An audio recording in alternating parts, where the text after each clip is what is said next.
ఏమి తిందుమో ఏమి త్రాగుదుమో అని విచారింపకుడి. లూకాసువార్త 12:29. ఆత్మీయాహారం కోసం ప్రయాసపడుడి. మీ ప్రతి అవసరతను దేవుడు ఎరిగి ఉన్నాడు. మీ చింత యావత్ ఆయన మీద వేయుడి. నిజంగా ఆహారం లేని వారు కలరు, దారిద్రతలో కుమ్ముడుతున్నారు. అధైర్యపడకూడదు. ఏలియాను కాకులచే ఆహారం ఇచ్చి పోషించిన దేవుడు, ఆకాశ పక్షులను పోషిస్తున్నవాడు నిన్ను ఉపవాసం ఉండనీయడు.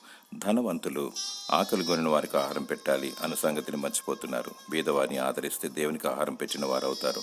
ప్రభు అని యేసుక్రీస్తు, నేను ఆకలి కొంటిని, నేను దాహముతో ఉంటిని, నేను చెరసాల వంటిని, నేను రోగినే ఉంటిని, మీరు నన్ను ఆదరించలేదని అంటాడు. ఈ భూలోకంలో బీదవారికి సహాయం చేస్తే అది దేవునికి చేసినట్లు అవుతుంది.